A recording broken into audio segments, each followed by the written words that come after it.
What's up, whoever watching this video? My name is Max the Rock. Just care to give you my opinion on the Galaxy Note 7 here. It's real quick because this phone is like a huge thing that Samsung just dropped here. It's another flagship. And I just want to give my opinion on price and specs and all that real quick. It's going to be a short video. I'm going to try to make it quick here. So if you're looking at the screen here, of course, you see that the Galaxy Note 7 got the 5.7 inch screen here, 1440 by 2560 in the pixels, so that's a 2K screen.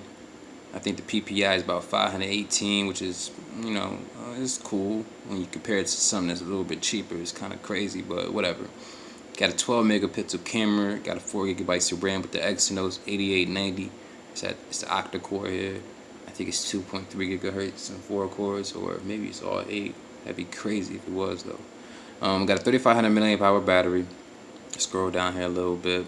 Let me see. It's IP68 certified, so it's dust proof and water resistance over a meter and a half of water for 30 minutes. Got the stylus pen, of course. It's a Note. Got Corning Gorilla Glass 5. Now, I don't see that necessarily being a big deal. It has stronger glass, but Corning Gorilla Glass 4 is pretty strong, so it's 3. Let me see here. Oh yeah, so see, it has 2.3 gigahertz and the Mongoose, and then it got 1.6 gigahertz Cortex A53s.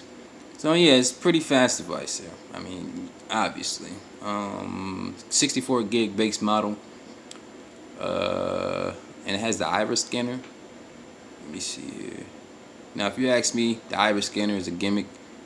I haven't used it, but if you're in a store and somebody trying to sell you a phone based on how it unlocks for $850, you probably deserve to buy that phone, because you're not ever gonna catch me buying no phone because it unlocks using my eye. Like, that's ridiculous. But let's go over here and compare it to the the S7 Edge here. Go to a site that just shows the specs real quick. Hold on. So the S7 Edge is a 5.5 inch screen, same resolution, 12 megapixel camera, 4 gigs of RAM with a Snapdragon 820, and it has a 3600 milliamp hour battery. So that's one thing right there.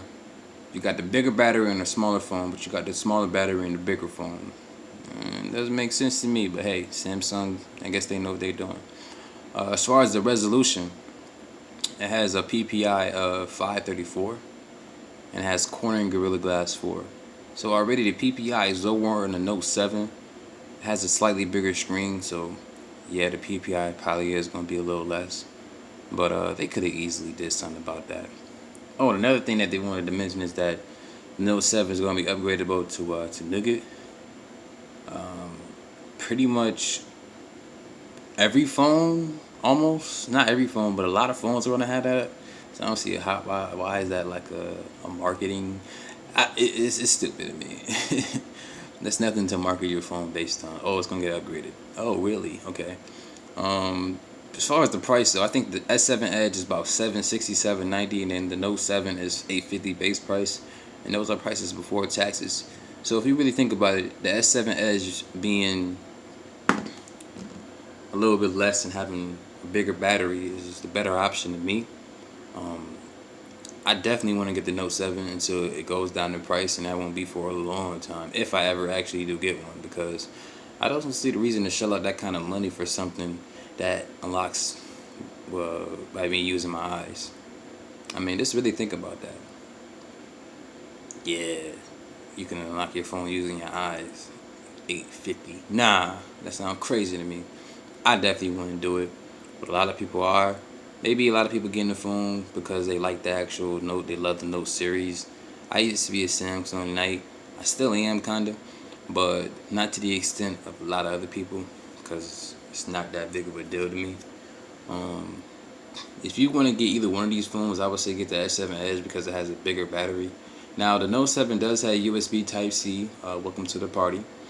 I don't see why they couldn't put USB Type-C on their earlier releases this year. It just doesn't make any sense.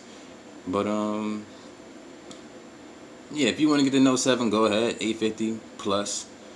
expect to pay damn near $1,000 for a phone that is not necessarily different from its little brother. And that's the thing. The S7 Edge and the S7 is not that much different from the Note 7 when, if you ask me, the Note 7 is supposed to be the more powerful, like the more beefed up version of the S7.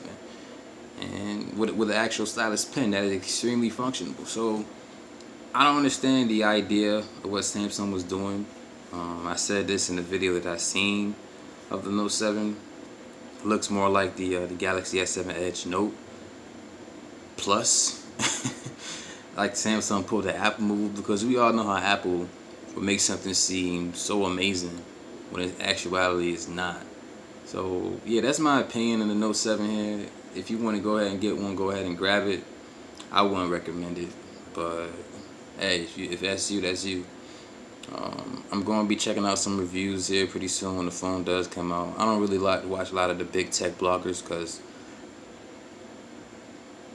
it's hard to take their opinion and really let it sit, because they're not the ones shelling out the cash for the phone. I like to watch a lot of the up and coming bloggers who don't really have that many subscribers, because if you're shelling out that kind of money, you don't got no reason to be scared to say anything bad about the phone or whatever. Just, you're not gonna be biased. So yeah, that was my video here. Pretty much done talking about it. You're actually getting bored because there's nothing amazing about the phone. So yeah, I'm done with this video here. My name is Max the Rock. See you on the next one. Peace.